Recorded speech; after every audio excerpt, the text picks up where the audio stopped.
G'day guys, welcome back to my channel. My name is Wildkard. Thank you for being here and watching my content. I really do appreciate it. And from the bottom of my heart, I wish everyone a happy Festivus for each and every one of you. And I just had my airing of grievances at my household, so I'm getting ready, I'm warming up for the test of strength. So here I am, making this video for the most dedicated, most hardcore, most awesome rugby fans in the world. This is for you. This is my appreciation for your support for the year. So yeah, I've spent my time in Christmas doing World Rugby's job for them, fixing the World Rugby rankings. So yeah, I have gone out of the way. I reset everybody's rankings to 85, and I've gone through every game and redid the whole rankings for the entire year. So we know for sure who's ranked where for the year of 2022. Now, before we begin, just like to put out a little bit of disclaimer. I am Asian, but I'm not very good at maths, okay? So this is not exactly the formula World Rugby uses to calculate their world rankings, but this is a very similar and easier formula for me to use and easier for everybody to understand. But the overall principle is exactly the same. The winning team will get the points.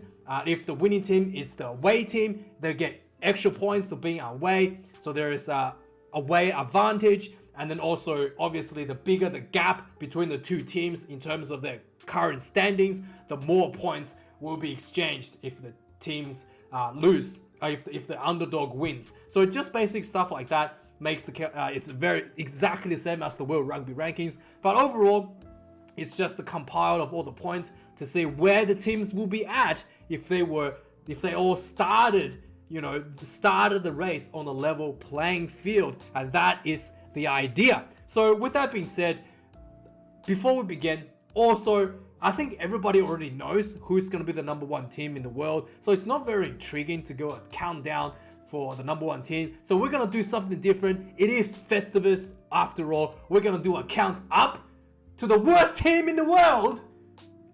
Is that Eddie Jones? Did you think Eddie Jones really deserved to get fired? We will find out. We will find out right now. So obviously, without further ado, everybody already knows France, undefeated Grand Slam champions. What else can I say? Ranked number one in the world, 93.02%, 02 points overall. And Grand Slam spectacular performance. Only bit of a struggle was against the Wallabies in the November test, and also a very tight game against the Springboks. But yeah, currently on a 14-win streak. Not much else to say. Best team in the world. Huge favorites going into the Rugby World Cup. And no surprises there. France coming in at number one. At number two, though, I think everybody already know who number two is as well. It is Ireland. So Ireland comes in number two, a little bit behind the French at 90.81 points overall. 81.82 win rate. Believe it or not, Ireland is on a bit of a roll at the moment. We're beating the New Zealand in that historic series win. But believe it or not, Andy Farrell was on the verge of being fired last year due to poor performances in the Six Nations. So yeah, he really managed to turn the team around with the help of Johnny Sexton, basically one of the best number 10s in the world. The Irish team have only lost one game when Johnny Sexton has been on the field, which is the All Blacks game at Eden Park, a place that's probably the most difficult place to win in any sporting arena, in any sport. So that's the only game the Irish has lost. In that game, I saw Johnny Sexton did come off the field early as well. So yeah, basically Johnny Sexton is borderline invincible when he's playing for Ireland. And also this game against France, Ireland lost because Johnny Sexton wasn't playing at all. So yeah, Ireland, number two, 90.81 points. Coming in number three, just take a quick guess. No, I am so sorry, guys. You are all wrong. It is actually Sir Fozzie with the All Blacks. Yes, believe it or not, Sir Fozzie, despite their historical loss to the Irish team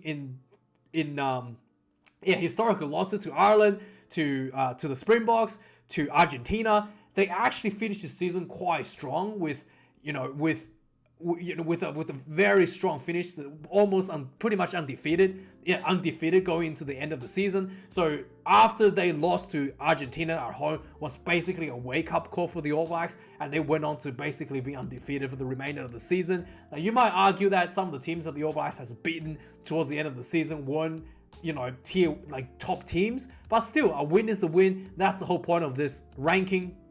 It's about putting everyone on a level playing field, and all the wins accumulated equally. So yeah, the All Blacks finished strong. They also won the Rugby Championship as well. So finishing strong, 61.54%, not the highest win rate, believe it or not, but they still managed to get the third place in 2022. So yeah, quite an interesting year this is, to say the least. And obviously next up, with the exact same win rate at 61.54%, the Springboks comes in at number 4. Yes, the Springboks overall score 87.83 points.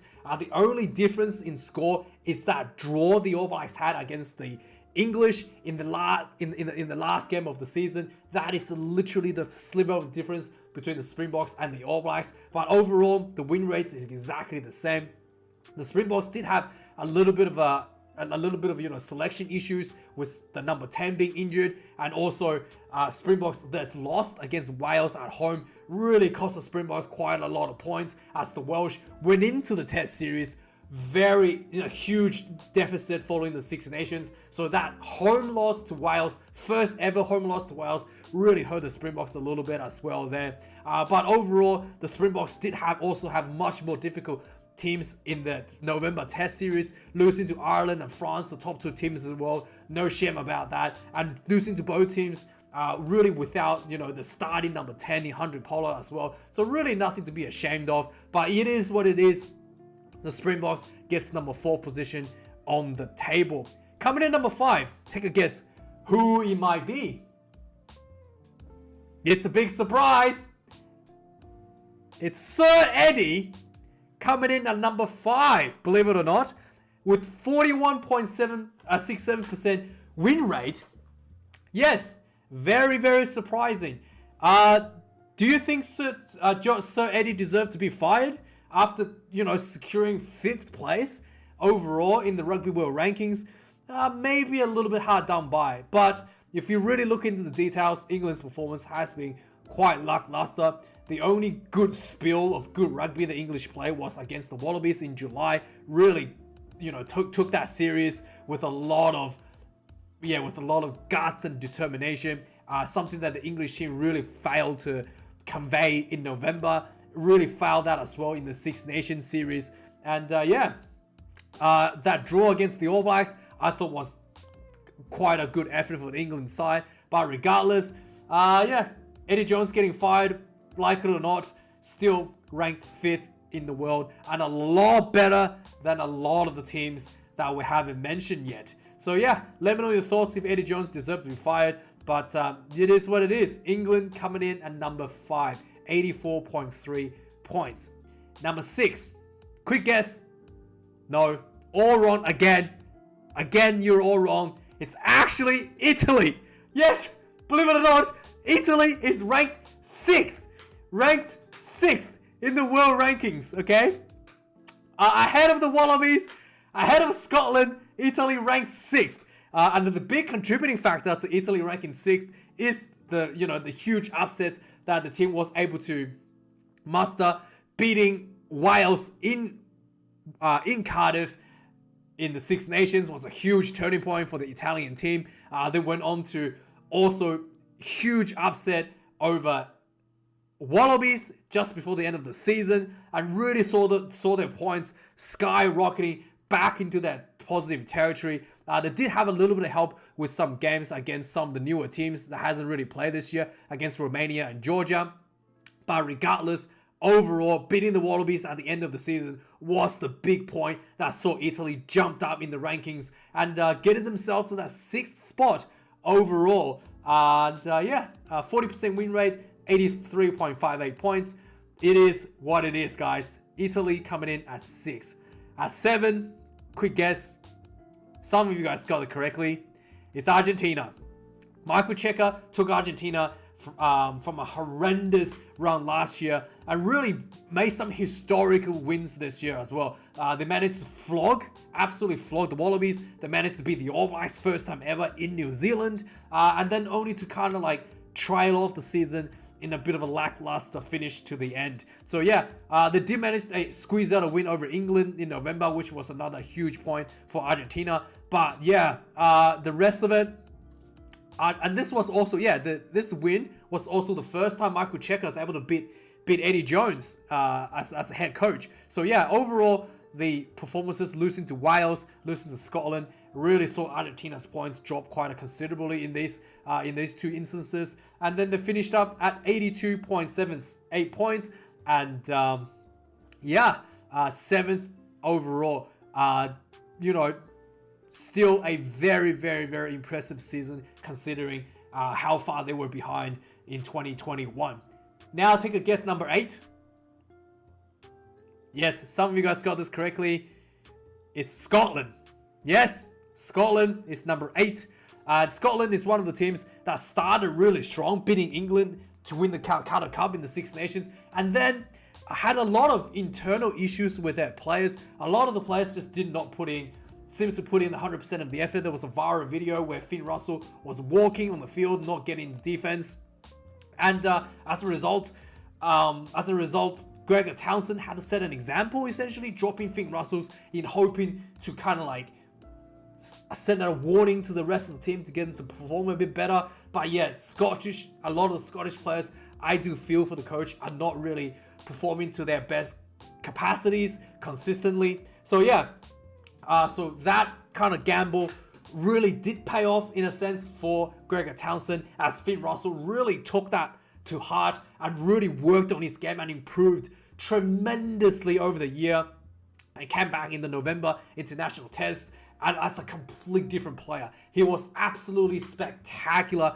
against the All Blacks and against Argentina.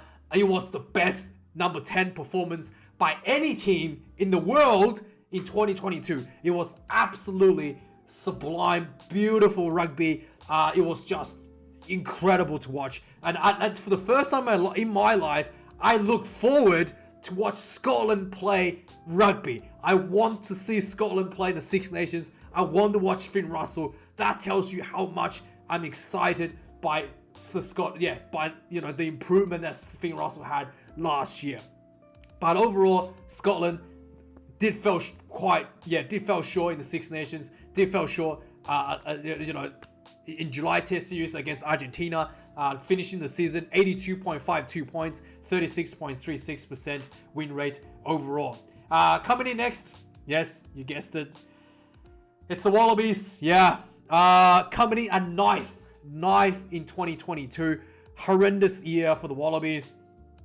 It's not just losing to Italy, all that sort of stuff. Losing to England in the July Test series. It's not just like losing that's the issue for the Wallabies. For me, hurts the most for the fans. It's the diving, it's the shenanigans, it's the little underhanded things that the Wallabies do on the field that really, I'm really embarrassed by the team for that more than just losing. I do feel like the team has a lot of quality players, a lot of heart, and a lot of potential, but it's just really don't need any of the garbage, the diving, and all that sort of stuff. You can beat every team in the world without any of that. Just focus on the game, and it's quite an embarrassing year for the Wallabies and a difficult year for the fans. The only game I was very happy and very proud of was the Bledisloe Cup game, the first test against the All Blacks. I was absolutely over the moon for how good the Wallabies were in that test match. And really don't need the shenanigans, guys. Just focus on rugby. 9th for the Wallabies. 10th, quick guess, guys. No, everybody's wrong. No, it's actually Japan, believe it or not. Japan had, despite a lackluster season, had an easy series against Uruguay early in the season, and then just went on to play brutal teams. France 3 times in the year, All Blacks and England at Twickenham. Unbelievably difficult year for the Japanese. 82 points 82.01 points overall, 28.57 win rate. But yeah, still squeaked into top 10 Japan with that performance. And finally, the worst team of the year, everybody already knows, is Wales. 79.79 points, under the 80-point marks threshold, 25% win rate. Horrendous year for the Welsh. They actually started off quite well despite losing some of their starting matches.